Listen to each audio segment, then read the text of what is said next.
Supporting others to structure their day. Advice for carers. This video was created to give some suggestions on how relatives or carers of someone with a learning disability can help them to structure their day or week during the pandemic. There are other videos in this series aimed at the person with a learning disability with suggestions on how they can structure their day, but it may be that carers or relatives have something else that they want to think about when they're scheduling the week of someone that they care for.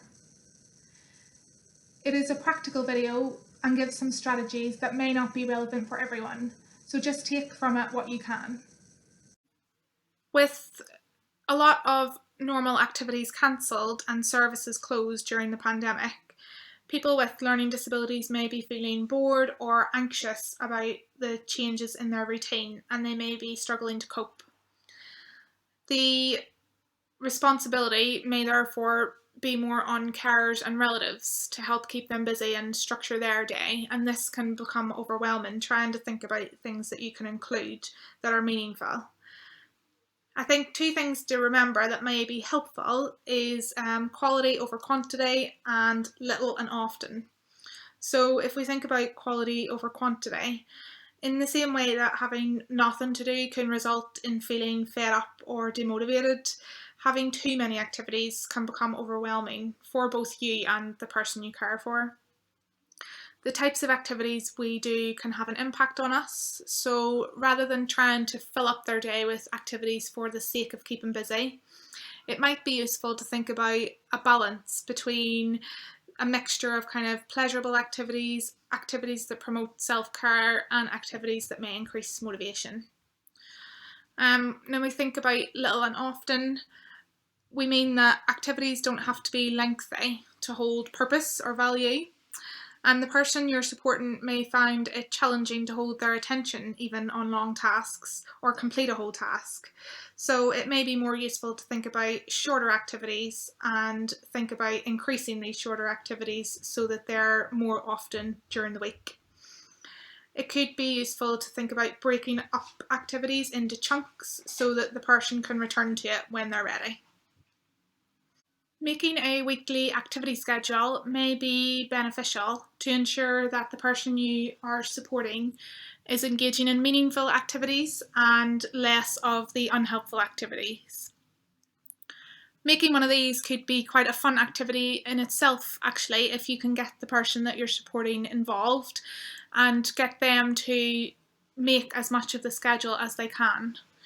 On the left that you can see there's an example of an activity schedule, and this has been used in another video that is aimed at the person with learning disabilities for suggestions on how they can make a schedule themselves, so it might be helpful to show them that. There are other examples online, or if you don't have access to a printer or internet, you can always just make one with them.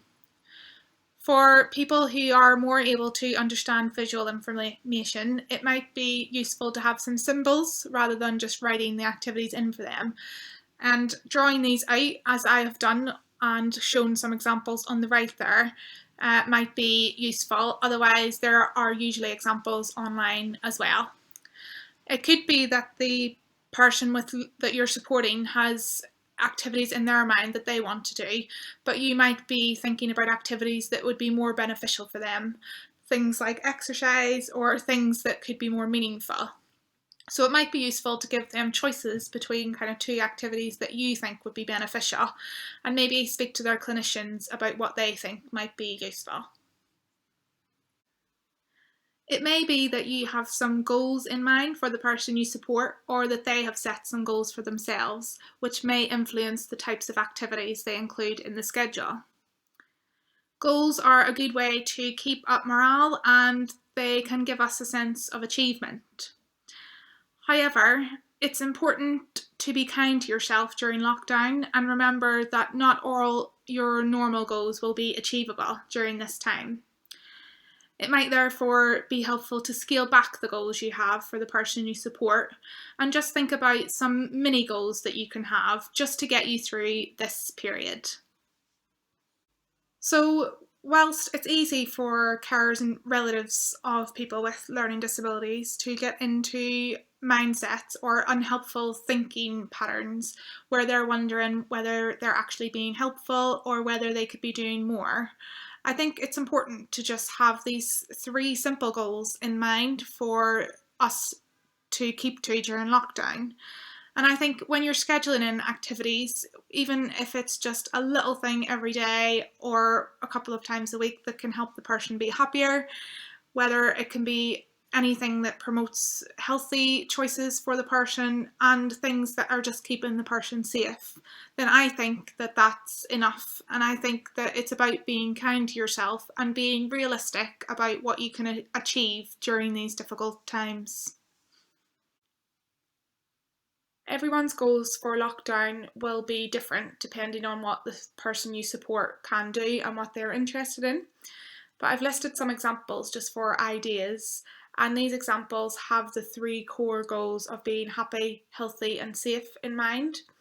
So, encouraging the person to be healthy by getting them to have a piece of fruit or vegetable every day, or even 3 times a week. It's about being realistic about what you can achieve during lockdown and being compassionate about what is realistic. Facilitate the person to have a phone or Skype call one evening with a friend or a relative could be really helpful for them. Getting them out in the fresh air, even if it is just for 10 minutes. So if you have a local pond, you could feed the ducks.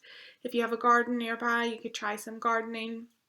Getting them outside for some ball games, or you could try a project together, things like photographing nature or getting outside to spot a specific animal or something.